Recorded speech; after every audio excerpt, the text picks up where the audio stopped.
अब हम कर रहे हैं पॉलिनोमियल चैप्टर, ठीक है। देखो भाई, पॉलिनोमियल बहुत आसान चैप्टर है, ठीक है, कोई हुआ मत बनाना इसका। पॉलिनोमियल क्या होता है ध्यान से समझेंगे। देखो, जैसे x+3 लिखा है तो ये पॉलिनोमियल है, ठीक है।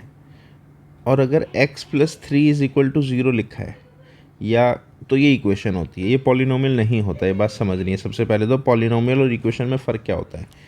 पॉलिनोमियल में इक्वल टू का साइन नहीं होता, जबकि इक्वेशन के अंदर इक्वल टू का साइन होता है, ठीक है। अब पॉलिनोमियल यही, जैसे अगर x⁻1 है, जैसे यही है, तो इसको क्या बोलते थे? Linear polynomial. x² + 3x + 7 ऐसा कुछ है तो ये क्वाड्रेटिक पावर 2 हो गई। अगर इसकी पावर 3 हो जाएगी तो यही क्या हो जाएगा? क्यूबिक पॉलिनोमियल हो जाएगा। लेकिन एक चीज़ याद रहे कि पॉलिनोमियल में इक्वल टू का साइन नहीं होता, ये ध्यान रखना। ये क्या हो गया? लीनियर हो गया पॉलिनोमियल। ये हमारा क्वाड्रेटिक पॉलिनोमियल हो गया, ठीक है। और ये हमारा क्यूबिक पॉलिनोमियल हो गया। ये डिपेंड करता है x की पावर पे। अब सबसे इम्पोर्टेंट चीज़ उसके बाद, अब सबसे इम्पोर्टेंट चीज़ पॉलिनोमियल में होते हैं ज़ीरोज़ ऑफ पॉलिनोमियल, ठीक है। ये बहुत कंफ्यूजिंग है, देखो आसान बहुत है, बस एक बार समझ आने की बात है। ज़ीरोज़ ऑफ पॉलिनोमियल क्या होता है? देखो, जैसे पॉलिनोमियल है हमारे एक x+3, तो ज़ीरोज़ ऑफ पॉलिनोमियल का मतलब होता है value of x on which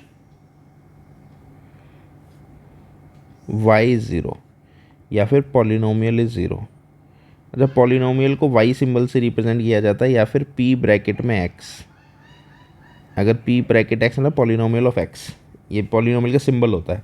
या फिर सिर्फ y लिखा हो ना, ये भी पॉलिनोमियल होता है, y भी लिखते हैं इसको, ठीक है। तो x+3 ज़ीरो ऑफ पॉलिनोमियल का मतलब क्या हुआ? ज़ीरो ऑफ पॉलिनोमियल का मतलब समझना है, सबसे इंपॉर्टेंट बात है ये बहुत, ठीक है। ज़ीरो ऑफ पॉलिनोमियल का मतलब होता है x की वो वैल्यू जिसको पॉलिनोमियल में डालने से आंसर 0 आ जाए। जैसे कि एक हमारा पॉलिनोमियल है px इज इक्वल टू, अब बोलोगे कि इक्वल टू का साइन आ गया, तो ये इक्वल टू का साइन सिर्फ इसको सिंबल देने के लिए आता है, ठीक है। ये पॉलिनोमियल ये बता रहा है, ये चाहे तो इक्वल टू ना लगा के सेमीकोलन लगा लो, ठीक है। लेकिन पॉलिनोमियल सिर्फ इतना ही होता है। तो x की मैं क्या वैल्यू डालूँ कि पूरा आंसर 0 हो जाए? तो -3 है।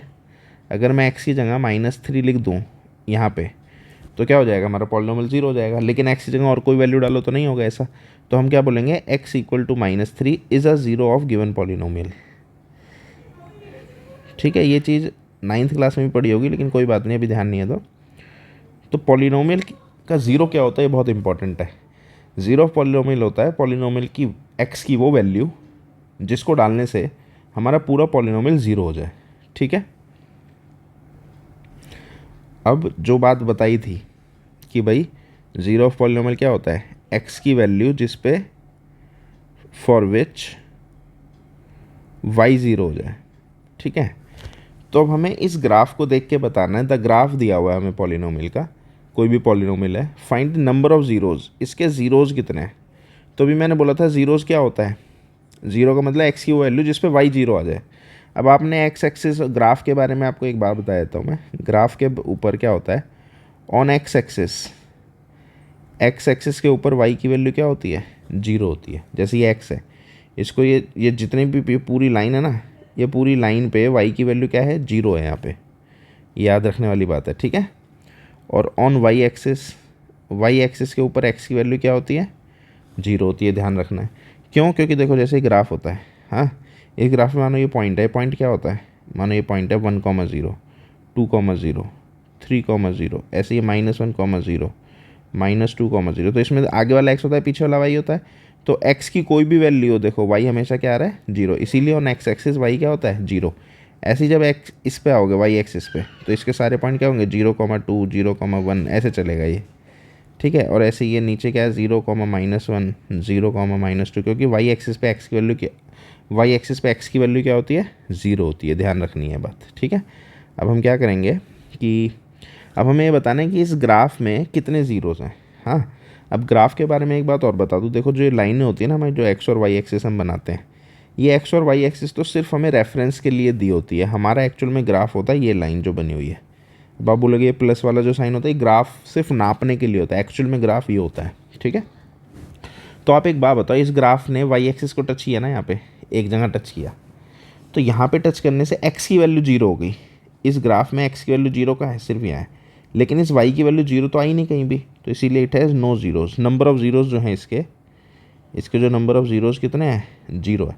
देखो जितनी जगह ये y को x एक्सिस को क्रॉस करेगा ना, x को अगर क्रॉस करेगा तब जाके हमारा y 0 होगा, यानी पॉलिनोमियल की वैल्यू 0 हो जाएगी।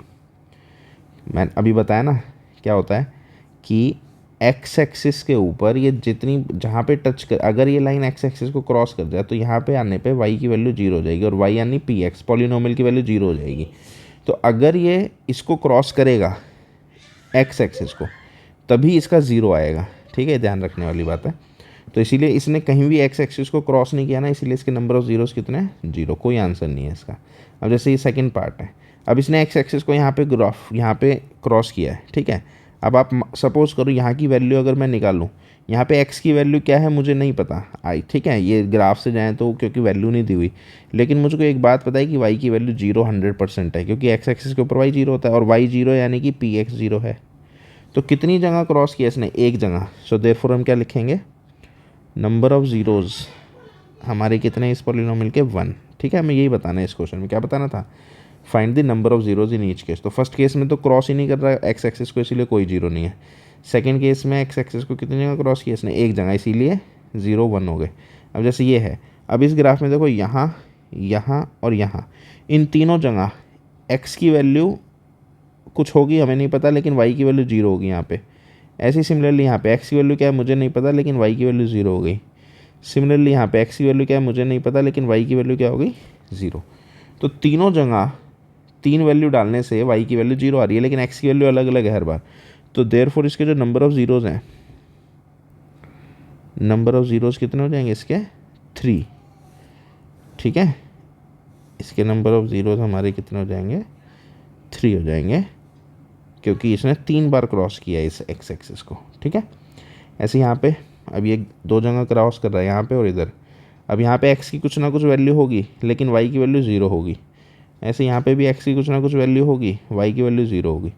तो इसकी दो x की 2 वैल्यू डालने से y 0 आ रहा है। सो देयरफॉर इसके जो नंबर ऑफ़ ज़ीरोज़ हैं वो कितने हो जाएंगे, number of zeros are 2 zeros हो जाएंगे, ठीक है।